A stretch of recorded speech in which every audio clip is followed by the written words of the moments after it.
Okay. Chef de Mission spray paints raccoons. Now, the raccoons are like urban humans, and sometimes they become cottagers, and a whole host of them came from the city or the surrounding countryside to Upalong this year, and there were a bunch that hung out the nut and seed group. We were down at the chief's feeder, and then the salad group were up at the Chef de Mission. So anyhow, the Chef de Mission, they both developed separate plans for what they were going to do with the raccoon, and the Chef de Mission decided that he would spray paint them.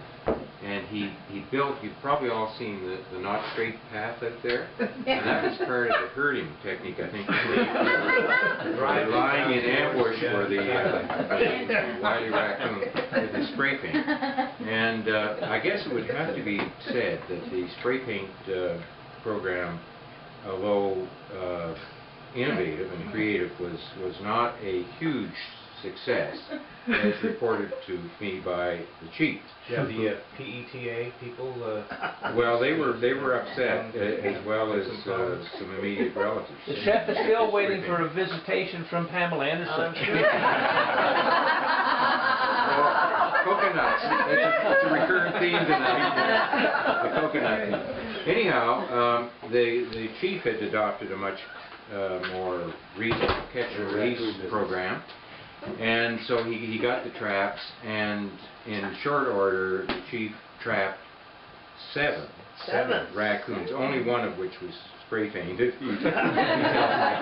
And the chief caught them, and in keeping with his sensitivity training, which we'll hear about a little later on, he released them at a place called Nirvana, Pictou County. And next year, the grandchildren will all have Davy Crockett coonskin hats. Yeah, over to you, Dr. K. At the Tony River Olympics today, the warrior went down.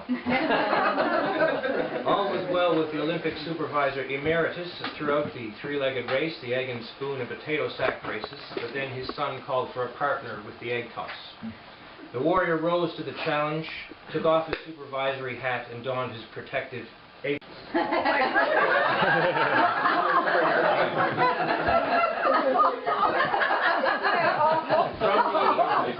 First to the fourth toss, everything was hunky-dory. Then that fateful fifth throw was launched. Oh, Jamie.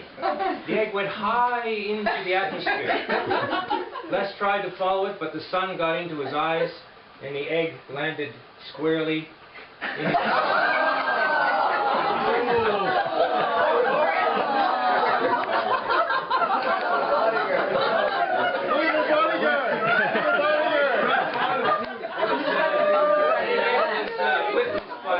who was clearly very helpless. In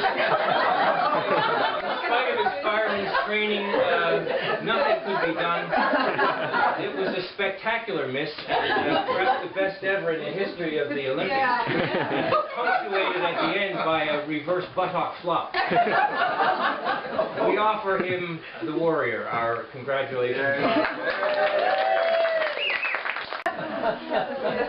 Time for the Vanier report. Well, ladies and gentlemen, this is your foreign correspondent here. Corresponding from this strangely well-intoxicated place. I have to report that disaster averted by athletics and dexterity. Early July calamity was thwarted by a spectacular display of quick thinking and hacky sack skills. Robbie, who was with Rebecca and going down the stairs, using Ross's stairs, just about at destination, forsaken stair could not withstand the sheer weight of the two. Robbie, while flying in the air, redirected his fall and dove towards Ross's rubber dinghy. In his flight, Rob, his quick wits and superior physical ability helped him catch up and catch his younger daughter with his leg. Although Robbie suffered a few scrapes, I am glad to report that Rebecca was unharmed. The stair in question has been repaired and all is well. That ended well.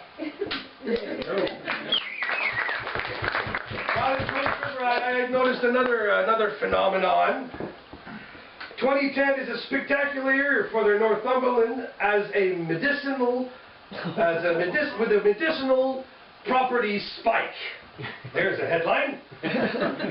The water at Upalong Beach has been a site for miraculous healings of biblical proportions. It has been known for eons that these waters cure hangovers. However, this year, there has been reported that a prolonged dip in these blessed waters also cured groin injuries, gout, diavasculary, crabs, lice, STIs, and leprosy. It's magnetism, isn't it? So if any of you suffer of these particular illnesses, I require you to leave there and crew right away and have a dip. And that's been all. Thank you for the venue report. Back to you, Ian. Thank you, David. We've got lots of Jamies and Andrews here, but in this past year we have a double-barrel female name for the first time ever, and we'd like to congratulate the parents of Lily Grace Jenke and Lily Grace Langley. The first double-barrel, same name. Now, in the name line, many of you probably have been asking yourself, how did Sheriff Cowflaps get her name? This is Sheriff Cowflaps sitting in the front seat. Goes right back to the first and second generations here at Upalong. It was her older brother Denny who is credited with naming Skunk Hollow, Crab's Cliff, Mr. Mouthswallow, Grandfather Mouthswallow, and also his sister's name, Sheriff Cowflaps, also known as Cowflaps, but she is Cowflaps. This is an honorific diminutive. The sheriff is honorific, the Cowflap is diminutive, and it's expressing the universal paradoxical way in which we all see our siblings.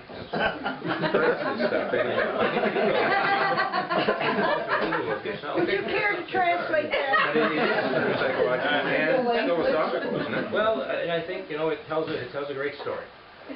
New basic unit of time measurement discovered. At Upalong Beach last week, local seasonal resident Helen Karaganis reported for the first time a new measurement unit for time, which has stunned the world of physics. While calling the propane company to report an anomaly, Helen was placed on hold. She held and held and held. Not unlike Robert Munch would relate. But while doing this, she also did something else. She made dessert. By the time her call was finally answered by the propane company, Helen converted the unpleasant experience into a taste sensation. She announced to the propane staff how long she had waited. Long enough to make an entire pan of Nanaimo squid. Said her nephew and noted physicist Bruce Muir, "We plan to write this up in the Journal of Applied Physics." Muir says he expects publication to occur in approximately 27.5 Nanaimo units. Grosvenor Wentworth, 5th grade teacher, wins international honors. Andrew Stickings, who's appeared on this newscast on several occasions, has had provincial and national kudos for his student documentaries.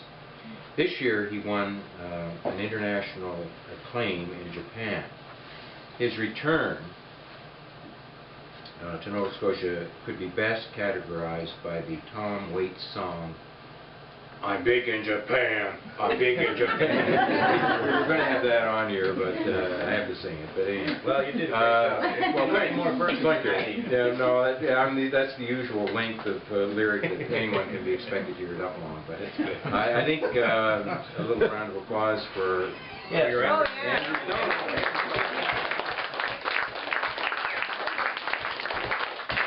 Over to you, Dr. Gay. Another one. American celebrity interviewer Larry King and Gordon Muir now have something in common. No, they don't both wear suspenders, and no, they don't both have 7 ex-wives. They have both retired. As unbelievable as it sounds, at the tender age of 58, Gordon has managed 33 years of service to Colchester County School Board and has survived thousands of episodes of spitballs, wormy apples, detention supervisions, and breaking up fights at recess. To celebrate, Gordon will be writing a book entitled The Dog Ate My Homework and Other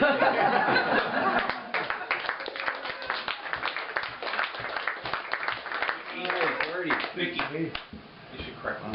Gordy isn't actually retiring, he's just shifting his emphasis. Taking a little hiatus. A little hiatus hernia. Everyone needs a hernia. We do. I heard Yeah. Okay, the chief and sensitivity training. The principles in a joke are rarely identified. They're almost always anonymous. But in the joke I'm about to tell, I think in my own mind that the principals are in fact Ross and Sylvia Doyle. Okay. So here's the joke, and some of you perhaps have heard it, but not with the emphasis on the chief and Sylvia. Anyhow, it's the chief and Sylvia's wedding night. And they're in the nuptial suite, and the chief is taking off his pants, and he says to Sylvia, "Here, try these on." And Sylvia tries them on, and she says, "They're too big for me, Chief." And the chief says, "Right, I want you to remember that. I wear the pants." Whereupon Sylvia says, "Chief, why don't you try my pants on?" And the chief tries to get into her pants, and says as much, and Sylvia says, "And you're not going to get into my pants until you change your attitude." That was the seminal point or the beginning of the chief's sensitivity training. Now he's come a long way, and Mrs. Doyle, Mrs. Muir, Mary Jean and I were at her back doorstep talking about flowers and other things when we see Sylvia in her negligee, walking up towards Deeth's cottage, and the chief following along behind her. And Mrs. Muir says, "Yoo-hoo! Where are you going, Sylvia?" And Sylvia says, "Oh, you know." And they continue on up to one of the Deeth's bedrooms. So I think the chief obviously had the green light, and he's come a long way. So the self-same day, my son-in-law, one of my son-in-laws, Jimmy Muir, or Jimmy, One of those kids. Lily Grace, Jimmy Wilson, who incidentally had to take sensitivity training from the chief, because he said about the female athletes of upalong, one of them, he said, her brain writes the checks that her body can't pay. Very insensitive, I thought. And he also said washers are female horseshoes. So anyhow, he was sent right directly to the chief for sensitivity. He was down getting. The chief was straightening him out. No, it was at the barbecue. And so I dropped in on the session just to see how things were going. And the chief was barbecuing. And Jimmy, of course, was hanging on every word and taking notes. Jamie Muir was there. So the chief is barbecuing, and Jamie says, "Why do you put in the barbecue sauce on your brush for? Why don't you just put it directly on the chicken?" Like you would? Like, yeah, well, it's certainly one way to do it. And the chief turns around and he says, "What the fuck do you know?" You don't like what I'm doing. Why don't you go eat in some other fucking place? So I was talking to Jimmy Wilson later. He said that was the fourth lesson, and it was reverse psychology. The chief does work in mysterious ways.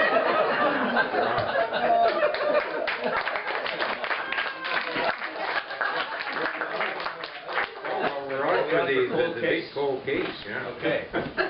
So Andrew, you can zoom that into the appropriate position to fit all three of us. And, Andrew's gonna take your position, Mary. Yeah.